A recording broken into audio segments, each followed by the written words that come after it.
Thank you very much, Becky. Really good to see you again this morning. Keep safe and keep up the good work. And now it gives me great pleasure to introduce our next speaker, Nicola Comninos, the Group CRO from the JSE. Nicola, I know that we've been spending quite a bit of time with your group, particularly Christopher, coming to chat to your executives. So I know that you've been hard at work. I hope that you're coping with this lockdown and all the work that you need to get going as well. Nicola, I'm going to hand over to you at this stage. Thank you. Great. Thanks so much, Julia. Awesome. Okay, so it's wonderful to be with you all this morning. I'm just going to see if I can get the slides started.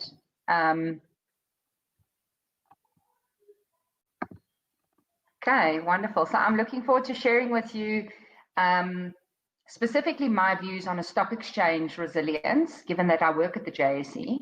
I wanted to give you some perspective, specifically given that I'm a CFA charter holder, but then also wearing the hat of a chief risk officer. So it was really interesting times, and I think unprecedented times. It's really been quite tough for us as a stock exchange. I think one of the big benefits and opportunities for us certainly is that we are part of the World Federation of Stock Exchanges.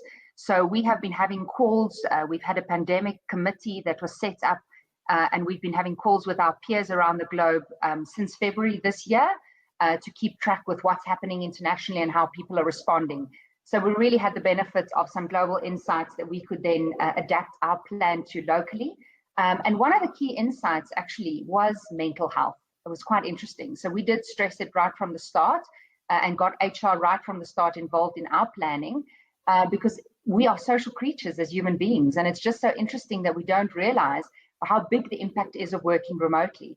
Yes, we might cope with 1 or 2 days from home, etc., but constantly for months on end and actually having your interaction with people so limited that it's purely electronic is just not part of human nature. So that's been one of the big issues that we've had to manage. But obviously we're a stock exchange, so we've had to manage the markets as well. But I wanted to start off today's discussion and just ask you for a question. I have put a polling question on, and I just wanted you to first answer that first question here. I am going to quickly check if I can find it here on my side. There we go, I found it. I published the question. So if I can ask everyone to please answer that. So the question I was asking is, who led the COVID-19 crisis at your organization? Was it your CEO? Was it your CRO? Or was it someone that is actually in the operational area, a chief operating officer, or potentially someone that heads up finance, just to give a bit of variety, although I suspected the CFO would probably not have been the lead. I'm just going to give a couple more seconds for that to run. While we're waiting for the answers, I wanted to give you my perspective. So I would probably say that in our environment, I played a significant leading role, but I would consult with our CEO. I chaired all of our pandemic and crisis committee meetings, and I would give our CEO my direction and feedback in terms of where I thought we should go. So in her mind, I did lead the crisis. Although I do, in our crisis manual, I explain that I'm the crisis coordinator and that in my mind, our CEO is actually the one that had to lead it. So it probably was more of a co-leadership type setup, specifically because in our environment, I pretty much led all of our pandemic response committee meetings, and I had executives reporting into me. We had 6 different work streams, and they were leading the work streams and giving us feedback in terms of progress made. So I'm just going to end the poll there. I think it's very interesting results. It shows that 51% of those that are part of this morning's conference has mentioned that their CEOs took the leading role, and 26% of them had their CRO, or it could have been some other type of risk and resilience leader. And it was only 17% that had their COO and then only a 4% CFO. Interesting that some people did have a CFO playing a leading role. I have noticed that some CFOs in some organizations play a slightly different role. So I don't think there's a right or wrong answer. I think probably from IRMSA and Christopher's side, they would have preferred the CEO to take a leading role. I do think that practically, as I've mentioned, for me, it was more of a partnership model between myself and our CEO. And then I did have directors lead each one of the 6 work streams. But our CEO, I asked her to report back to our board, etc. So she really was the leader in our environment as well. Okay, so that was great. Thanks so much for that. I'm going to go back to the slides. So that was just the background. And there are only 2 elements I wanted to cover in today's discussion, and that's really market resilience and business resilience. And because we're an exchange, markets resilience was as important to us as our business resilience, because we can't carry on operating as an exchange without our market participants operating. And when I say market participants, these are hundreds of people and hundreds of thousands of people, hundreds of businesses, because this is really all of the stockbrokers that trade in the markets. These are all the asset managers that trade via the stockbrokers. It's all of the financial advisors that trade via the stockbrokers and via the asset managers. So there's such a big ecosystem, and that's just the trading side. Then you've also got all the listed companies, and you've got all of their sponsors and designated advisors and legal advisors, etc. So it's such a big ecosystem that we operate in, that we had to make sure that their resilience plans are as strong as ours, because we really are as strong as the weakest link in our ecosystem. So market resilience was a key one for us, and then business resilience was in terms of our own environment. So I wanted to just show you, before I go into our specific response plan, just ask you a question again. There's another polling question that I wanted to ask you, so I'm just going to go back to that one. And I'm just going to quickly find it. There we go. It's already started. So the question is, did your organization follow a people-first approach?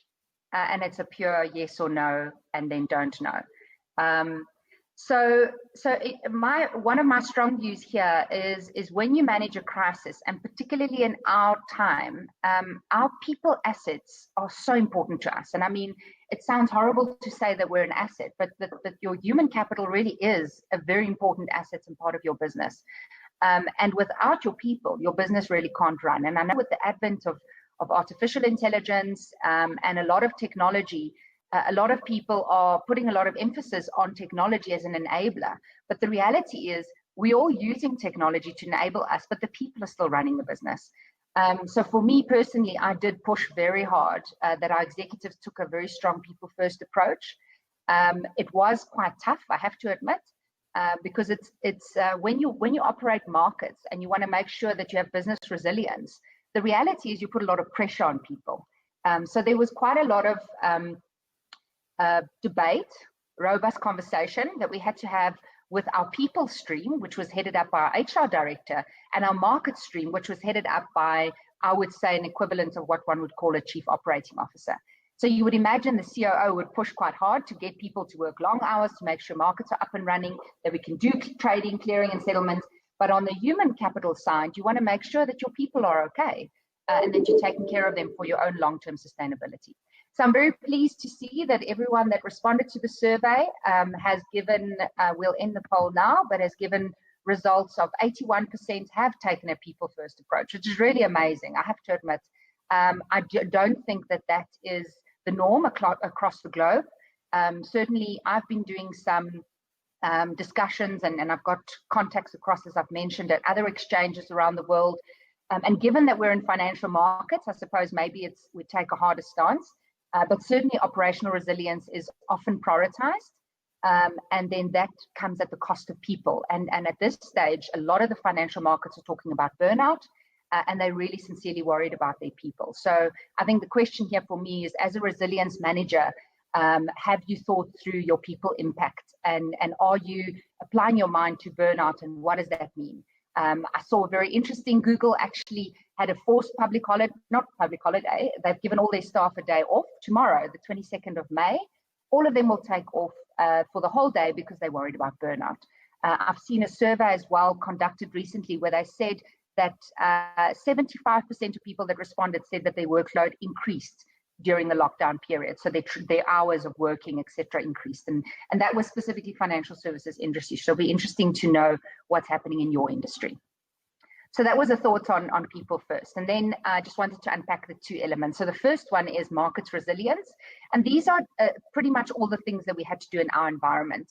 A lot of these things come across quite as jargony words. So I'll try and explain them in our context. What we mean when we say volatility is pretty much what many of you would know as a VUCA world, which is essentially just saying there is so much news, so much information. It's new information that comes in. People need to respond to that. So markets respond to that. And there's lots of trading activity that happens. And there's just huge amount of flow. We had unprecedented levels of trading activity. We've never seen it before, highest levels of trading activity in the record of the JSE and all other exchanges in the world. Unfortunately, off the back of that, we've also seen record drops in levels of markets. So we've seen 40, 30% of the level of the index being wiped out overnight, specifically in March was the worst period. Luckily, silver lining, we've seen the market starting to recover. So year to date for the South African market specifically, we're only 3.6% down compared to last year, where last month or the month before, we were about 30, 40% down. So that was really tough. So that's the one thing around volatility. And as you can imagine, one of the key things that then becomes pressing on us as an exchange is we get pressure from market participants to reconsider what we should be doing in our approach. So we got a lot of pressure to close the markets. So that's a very interesting concept. Do you close the markets? And then we got a lot of pressure to reduce the trading hours.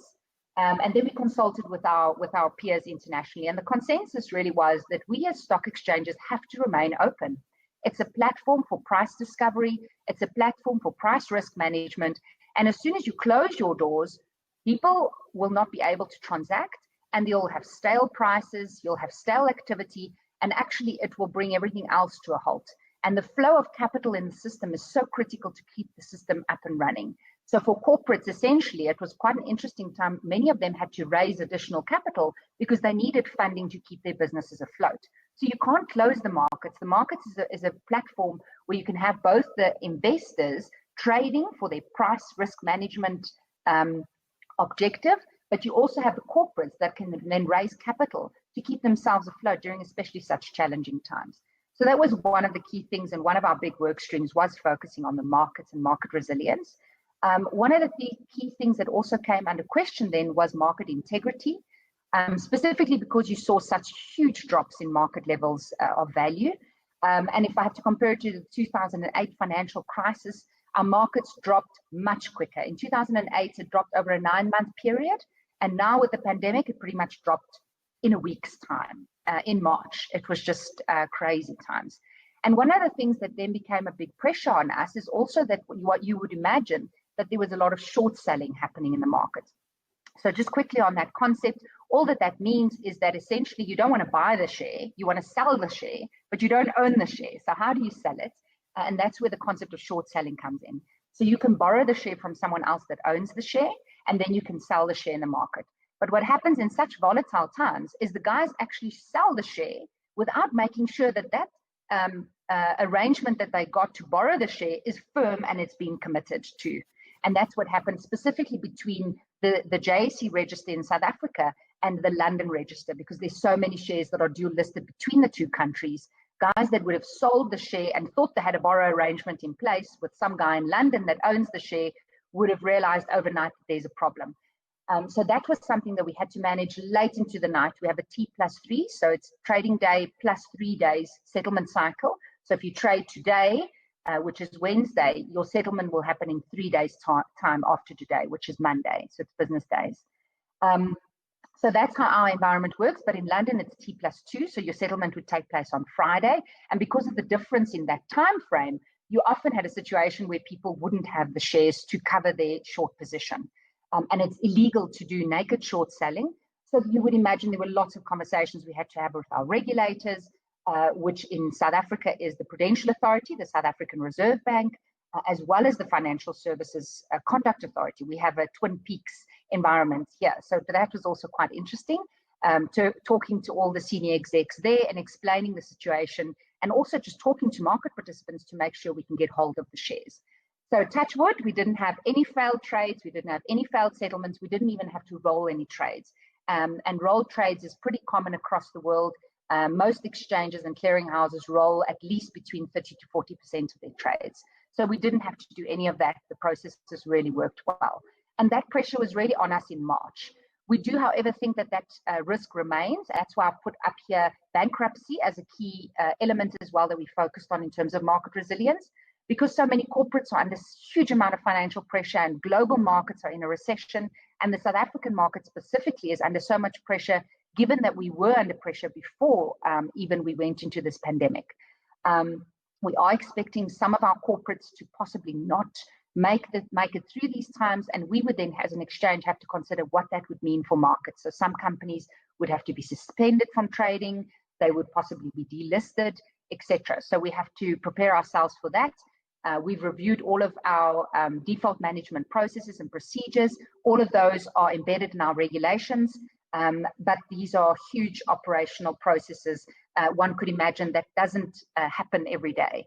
So it's something that you have to remind your team of, and essentially we're starting to simulate those again. And then from a regulation perspective, we as an exchange have two hats. We have to make sure that we have people that trade in the markets are regulated. So we have a market regulation function. And then we also have a listings regulation function. So those are the companies that are listed on the exchange. We've got to make sure that they comply with our listing regulations. And we have to make sure that the guys that trade in our market comply with our trading regulations. So as the pandemic unfolded, our regulatory functions issued notices and had calls with all of their regulatory clients and explained to them how remote regulation would work. Specifically the trading desk. You can imagine a lot of the trading desks operate on big open plan environments, and they have the compliance officer walking around on the trading floor and also ensuring that everyone adheres to their mandates and that they have all the trades that they're executing approved. So we had to explain to them how the remote working will work. So I'm really excited to see how we've moved into complete virtual compliance type setup, which has been very interesting to see. And then, as I've mentioned on the onset, we're as strong as our weakest link. So we really had to focus on our clients' resilience. So we asked all of our clients for their BCP plans, and then we reviewed all of that to see, because again, as I've mentioned, we worry about bankruptcy of potentially some of our listed companies, but also some of our smaller clients in the ecosystem, some of the smaller trading members, etc. So that's the last element then, is the relief measures. And we've really implemented those off the back of the fact that we are so worried about the economic impact of COVID-19. And we want to make sure that we have market resilience. So we've given some rebates to some of our smaller clients. We are continuing to pay our suppliers. We've reduced some of our fees on our SME board, specifically companies that are listed, small and medium enterprises that are listed on the JSE. So we're really making an effort to support those SMEs.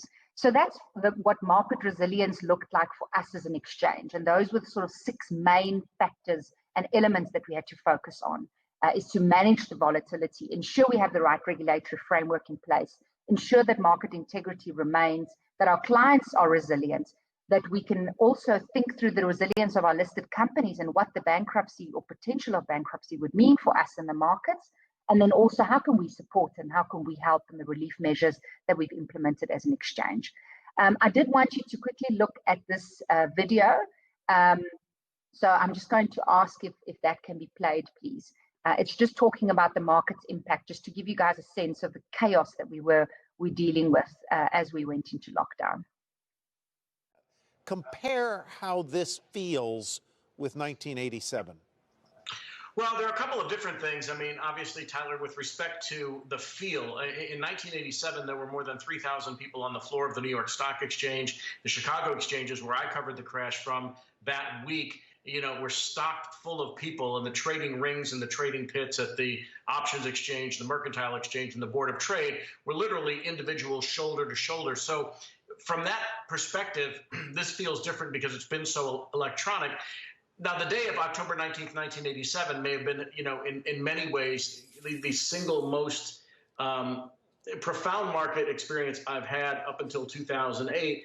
This feels different in some ways. From a market perspective, it doesn't feel as bad as that. From an economic perspective, it feels far worse. And we're talking about the possibility of 24% GDP declines in the second quarter, or jobless claims rushing to 2 or 3 million next week, and millions of people unemployed in a short period of time. That never happened after 1987. In fact, the only time it did happen was after the 2008-2009 crisis. So in many ways, this is more of an economic shock than it is a market shock. I think that's a very, very interesting and apt point, Nicola, that this time does feel different because in prior fallouts, whether it was 1987, even in 2007, 8, and 9, you had a sense that something abstract was happening.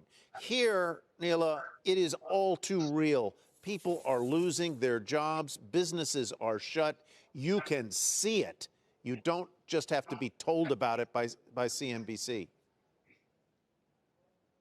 Even add another layer to that already unprecedented feeling that you're getting just by walking the streets of New York City right now, or other cities around the country. This is a health crisis. It's a global pandemic. And so as people are concerned about what's going on in the markets, they're also concerned about their own personal health and the health of their family members. And what we're seeing is a play out of that uncertainty, play out in terms of the economy. We haven't seen the worst of the economic data by any means. That's going on right now, and we'll see that data over the next couple of months. So what we're seeing is a market that's pricing in a worst-case scenario that is now detached from the fundamentals as we know them. Now, we think that those fundamentals will deteriorate, and we'll see that play out with more economic data, but a lot has already been priced into the stock market. We expect the turbulence to continue, but over time, as this crisis, health crisis ebbs, we expect to see some better options for investors. We don't really know what the fundamentals are, do we, Ron? No, and Tyler, I went back and looked at some of the data from the Great Depression, where we saw from 1929 to 1932, industrial production dropped more than 40%. GDP worldwide over that same period, 3 years, fell 15% in aggregate. We're talking about a 24% decline in the U.S. alone, at least according to Goldman Sachs, maybe 15% if you look at J.P. Morgan, in a single quarter, and immediately in conjunction with this decline in equity prices and all the dislocations we're seeing in credit as well. So this is, in many ways, without precedent as far as financial markets and economics collapsing at the same time. There's typically a lead time between what you see in the markets and what you see in the economy. This is a concurrent event, which is, as the other guest just suggested, is compounded or, in fact, created by a health crisis. So this is the type of triple whammy we've not seen in our lifetimes. I suspect you have to go back to 1918 for some sort of parallel. There's a different market, different economy, different health and medical environment. So for us, this is as new as it gets, and really as uncharted as anything we've ever seen. And as you look back historically, just to make this sort of casual observation, in those prior markets, even going back to 1987, the public's participation in the market was not what it is today. Today, people have 401ks that are tied to market performance. Today, millions and millions of Americans invest in index funds and passive structures like that. So the reach of this economically and into the household is deeper than it was in 1929, deeper than it was in 1987. Nicola, let me turn to you. There's been a lot of talk, and we've heard it. It is all well-intentioned, I'm sure. Some of it is well-reasoned, I'm sure, that we should expect a quick snap back, a so-called V recovery here. You buy that? No, I don't buy it at all. And one of the other reasons, in addition to the connectivity of households to the markets, is the global renaissance that we've seen, the globalization that's really fed this pandemic, that has also been shut down by social distancing. We are an economy fueled by globalization, and for all intents and purposes, there's been a sudden stop in that flow of trade and people across borders. And so that's going to amplify the time to recovery. All that being said, though, we can't forget some of the good parts of the economy that will help us sustain through this really rough patch and into a recovery, and that is the health of banks. Very different from 2008, where the banks were the source of the disease. The credit markets, as bad as they are symptoms of the disease. They are not the source of the disease. And so some of that Fed action, that unprecedented level of Fed intervention that we're seeing, not just in the U.S., but in central banks around the world, will help these credit markets and soothe some of the price dislocations we're seeing. So I am not an optimist in terms of a V-shaped recovery. I am an optimist, though, over the long term, that we eventually beat this all. And they really spoke about how it impacted the markets and how they had to very quickly mobilize all of their trading teams to start working remotely. And then also how tricky it was and what the impacts on markets were, because this is really the first time in the history of markets that we're dealing with an issue that affects the real economy as well. The previous 2008 financial crisis was very much a markets issue where there was significant sell-off in the markets because of specific market products that were traded at that point in time. And there was really concern about what's happening in stock markets, as opposed to this is very real. It's a human issue. It's a human element. And a lot of the traders were worried about their families, and they really were prioritizing that. And so that was an interesting human perspective. And then they do ask about whether there's a silver lining. So yes, they are worried about the markets for the next at least 18 to 24 months, but certainly the next 3 years people are saying in the markets will be really tough. But there is a silver lining that they're saying we've completely reinvented the way that we work. We do see markets recovering. We believe they will recover. There's some amazing innovation that has happened during this time. And that's certainly what are keeping market practitioners excited. So that was it was an interesting video that gave sort of the very stressful insights at the time, but also then giving a bit of a silver lining in terms of how they saw things going forward. So I think that was the video, but I just wanted to end off with mentioning to you, and I'm not going to go into details here, in terms of business resilience, because I'm sure many of you would have had exactly the same thing in terms of your business resilience. This was really about what we did as an exchange. So we focused on our people. I've mentioned earlier, our HR director really led that to make sure that we understand whether our people have been able to start to work remotely efficiently. One would imagine we would have just had to make sure that everyone either has some type of Wi-Fi set up at home or they have a 3G card, etc. Those are the sort of practical sides of it. We had to review our remote working policy. And I'm very glad to actually say that we fast-tracked a process that we've wanted to implement later this year of getting our people to work remotely. So that's really been amazing. It was on our scorecard. And silver lining, because of COVID, we've actually now achieved that much earlier on in the year. But as I've mentioned, there is a concern about mental health. So we really feel that there is something that there's a balance that we need to strike here. So we do want to start moving our people back into the office. We've got a back to office plan. And we really wanted to make sure that that is ready in terms of building compliance, etc. You would see I've got a bubble here focusing on building as well. We've had to reconfigure the building, especially the ground floor. I'm sure many of the other speakers would have mentioned that as well, to comply with the COVID regulations. We obviously have the register that people have to sign when they get in. We do want to move that to be electronic, so we're hoping to do that in the next couple of weeks. We obviously also have mandated sanitization, temperature checks. People have to wear cloth masks, material masks. And then we've also got lots of checkpoints during the building as well to make sure that people are sanitizing and following all those regulations. We've also had to reconfigure the space between our desks because of the COVID-19 spacing. You could imagine trading floors are very crowded. The guys sit right on top of each other. The JSE isn't a trading floor, but we have a similar setup because we are similar in terms of managing markets with our clients, so we support them. So all of our call centers and the areas where we support trading operations, people sit very close together. So we've had to reconfigure all of that. And we would probably then, when we start moving back to working from the office, which we would only migrate in over the next month, probably only start in a month's time, is that we would have much smaller teams in the building, and we would make sure that we don't have everyone from the same project team in the building. And we would rotate that on a weekly basis. So we wouldn't have the same people in the building, so that people can actually just have a bit of a break working from home, because remote burnout and remote fatigue is real. We've seen it. Many of you would have already probably mentioned cybersecurity. We've seen attacks all over the world. Cyber criminals have been on the alert. They've been loving to send things like, click on this link, you can get latest COVID updates. So that's really been a risk for us as well. And then I think just one last point here is on the socioeconomic impact side. That is something we're very worried about. And then we as an exchange have made specific efforts and are contributing to that.